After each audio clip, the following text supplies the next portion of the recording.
This is a story about a young girl who lived in England with her mother, father, and sister.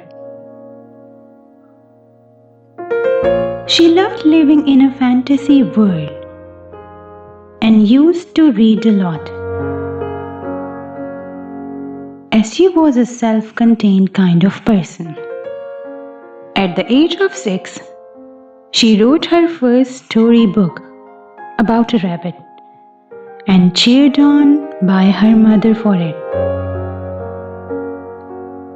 She had a difficult beginning to her adulthood, faced with miseries at almost every stage. She was incredibly close to her grandmother and mother, and seeing both of them die was extremely heartbreaking.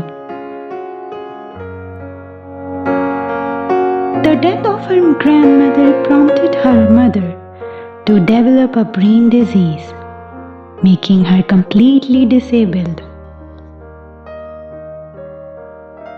Because of her extremely sensitive nature, she was unable to handle these tragedies at the age of 15.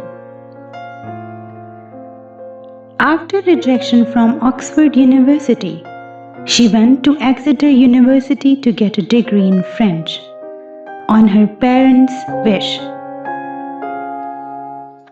Life went on, and after the death of her mother, she moved to Portugal on a job where she met her husband. The two met by chance at a place where they discovered that they shared a passion for an English novelist, Jane Austen.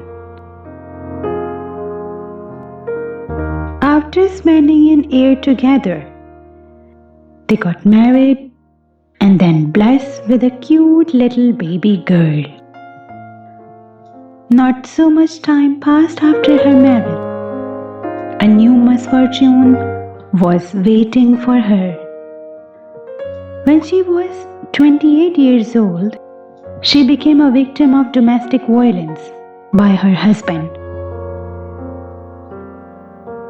So she filed for divorce and took her baby with her to her homeland.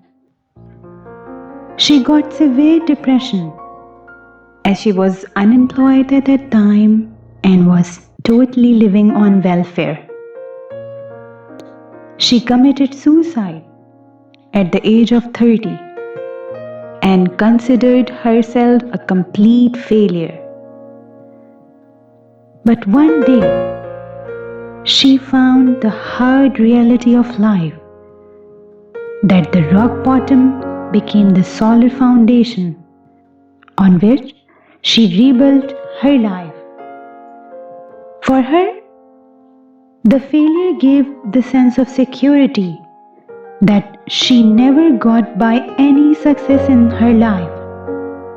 At that time, only her daughter brought her back to life, and she had nothing else to lose. She directed all her passion into doing the one thing she could do the best.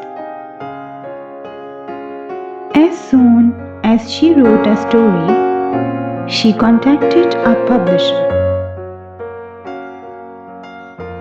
But he was unwilling to publish her story.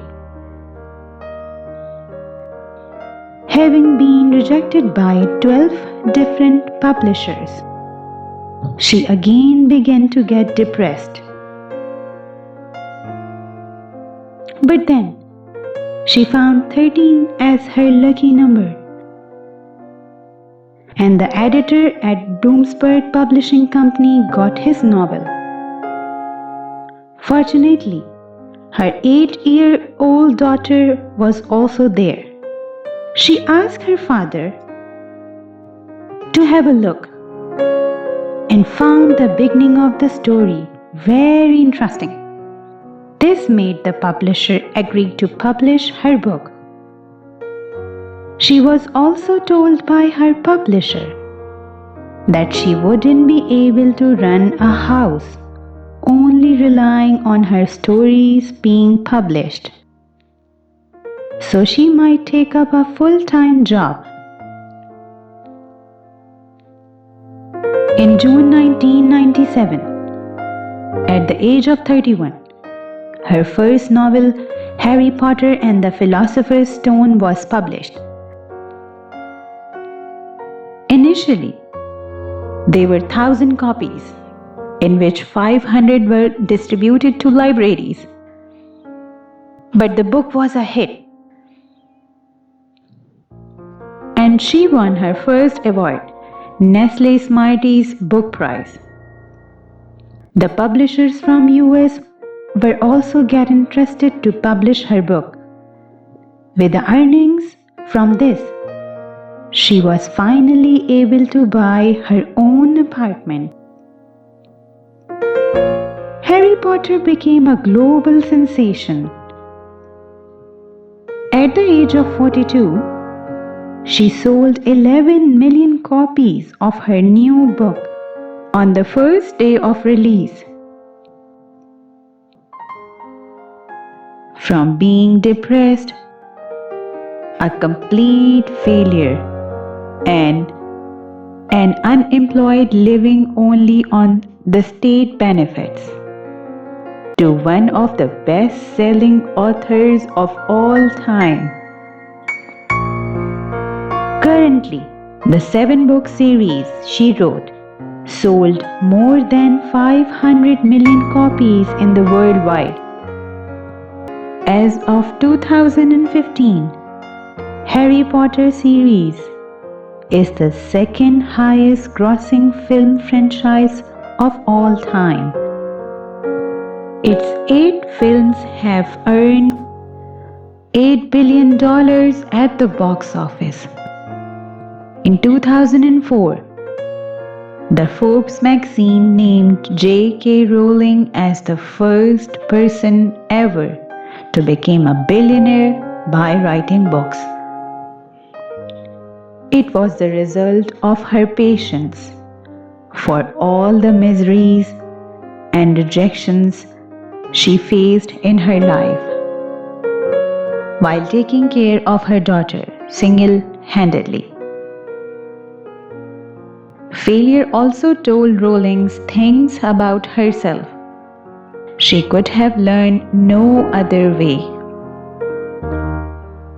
In 2011, she lost her billionaire status after giving so much into charity that she has never forgotten the pain she got from miseries in her life. From her story, we have been learned that use your rock bottom experience as a stepping stone instead of a crutch, and be determined and disciplined through all the hardships of life. These are the words of J.K. Rowling at Harvard commencement speech. It is impossible to live without failing at something, unless you live so cautiously that you might as well not have lived at all, in which case you fail by default. You might never fail on the scale I did, but some failure in life is inevitable.